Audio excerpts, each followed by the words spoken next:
అండి. ఏం చేస్తున్నారు? అందరూ బాగున్నారా? ఇవాళ అయితే నేను ఇంట్లో ఒక్కదాన్నే ఉన్నానండి.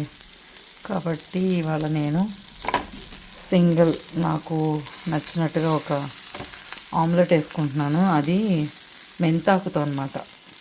మెంతాకుతో omelette with all greens omelettes. Diet మొదలెడితే నేను ఆపేస్తుంటాను.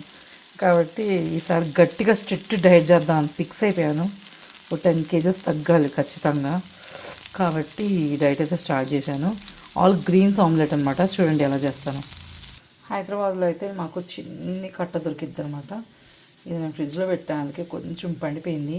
అయినా కూడా మంచిదే కాబట్టి దీన్ని సన్నగా తరుక్కునేసేసి వేస్తాయి. ఇప్పుడు ఇలా సన్నగా తరిగేసుకునేసేసి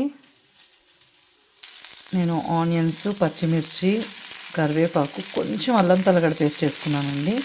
దీంట్లోకి అయితే మొత్తం యాడ్ చేసేసుకున్నాను. ఇదైతే ఈ మెంతు వాసన పోయే వరకు మనమైతే ఫ్రై చేసుకుందాం. ఈ మెంతాకు పచ్చి వాసన పోయే వరకు అయితే ఫ్రై చేసుకోవాలి. అంతే, సింపుల్ రెసిపీ ఇది. నేనైతే 2 ఆమ్లెట్స్ వేస్తాను. ఇందులో సరిపోతుంది. ఒకరికి 2 ఆమ్లెట్స్కి ఇది సరిపోతుంది. మెంతాకు ఫేవరెట్ అనుకున్న వాళ్ళు దీన్ని అయితే ట్రై చేయండి. చాలా అంటే చాలా బాగుంటుంది అనమాట. నేను ఆల్రెడీ ట్రై చేశాను చాలాసార్లు. కానీ మీకు చూపిద్దామనేసి ఇప్పుడైతే చేస్తున్నా.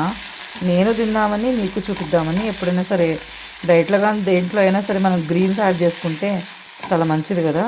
కాబట్టి green omelette, methi omelette, methi chaman, methi chicken అవన్నీ చూసుంటాం కదా. ఇది కూడా మేతి ఆమ్లెట్ అనమాట. Just try this. లైట్గా పసుపు, కారం, సాల్ట్ యాడ్ చేసేసాను. మొత్తం ఇదంతా ఫ్రై అయిపోవాలి బాగా.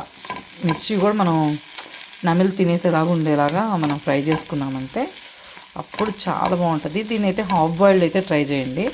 ఫుల్ బాయిల్డ్ వేసుకోకండి. హాఫ్ బాయిల్డ్ అయితే కొంచెం హెల్త్కి కూడా మంచిది. ఇప్పుడు ఇందులోకి అయితే ఎగ్ మనము ఇలాగా బీట్ చేసి ఇలా వేసేయడం.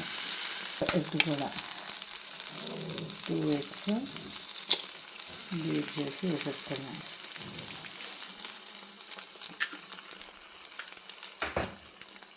ఇప్పుడు దీన్ని జాగ్రత్తగా ప్రెస్ చేసుకుంటే లైట్గా బాయిల్ చేసుకోవాలి, ఎక్కువ కాదు. అంతే అండి, ఫినిష్. చూసారా, కొంచెం హాఫ్ బాయిల్డ్ లాగేసుకుంటే ఫినిష్.